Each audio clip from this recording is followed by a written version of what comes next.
Welcome back to another SWFA Insights video. My name is Tyler Johnson. I'm the owner of StillWater Financial Advisors here based in Charlotte, North Carolina.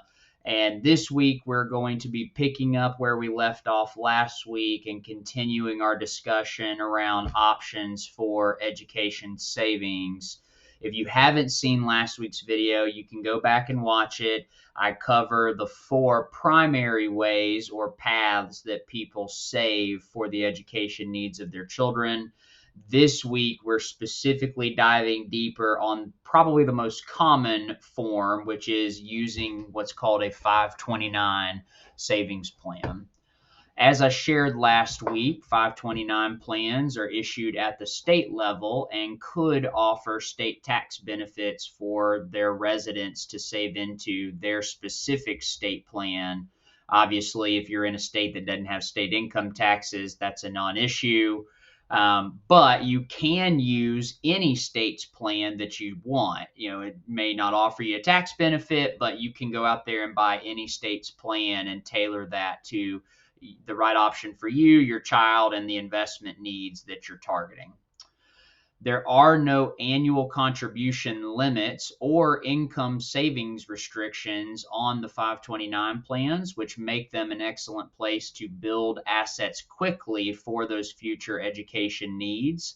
You will want to understand current gifting laws and the annual gifting exclusion amounts, which if you want to know more about, you can always reach out and we can have a conversation about what you're thinking about in that area.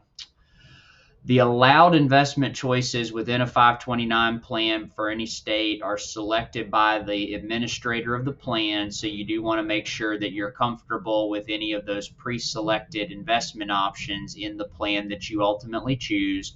The growth is tax-free if you use those withdrawals for qualified education expenses, which can include up to $10,000 a year for K through 12 expenses as well. So a little flexibility on pre-college and pre-higher education needs. You can also withdraw funds tax-free if a beneficiary receives a scholarship or in order to pay student loans, but those withdrawal reasons do have limitations on them, and we can talk about that further as well. Another possibility is to actually move the funds, unused funds, from one child to another and not have to pay any taxes. It can transfer between beneficiaries. So this allows families the flexibility to save more for the eldest child, knowing that if they don't use all those funds, they can roll them down to the other children. They can also use those funds for their own education expenses. It's not really until you start getting into grandkids or great grandkids that you might have to think about additional gifting requirements.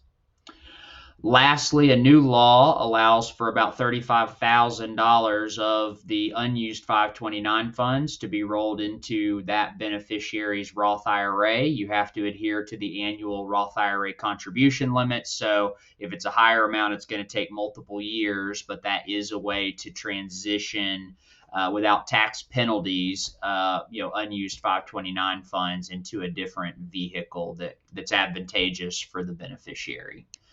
Two main plan types. There are direct 529s and advisor sold. Direct plans are the ones where you as the investor go to the state's plan administrator and set up the account. This tends to be a lower cost option, though not always, but you do not have any oversight or support. If you work with an advisor, you would still have to keep that advisor informed manually. They're not going to have any easy access to see your plan and be able to help you with that plan.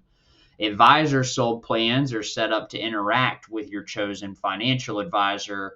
They tend to cost a little more, apples to apples, but they allow your advisor to have access and help you run your plan well. The right solution for you will depend on the person, you as an individual, and what you value in the way of support.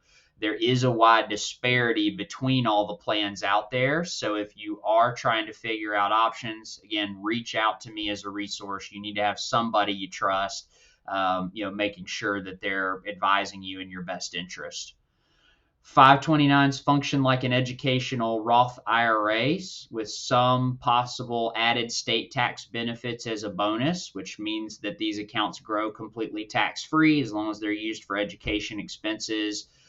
Withdrawals that aren't used for education expenses or that don't qualify for an allowed exception can come with taxes and penalties. So you will want to be strategic about how to use this properly for your family and make sure that the account is not overfunded and putting you in a pickle down the road.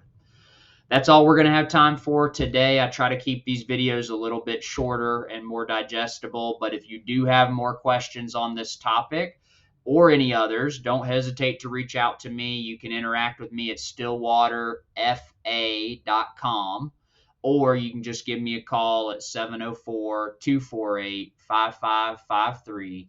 Don't forget to subscribe below. Stay informed with all our new content, and I look forward to seeing you next time for more insights.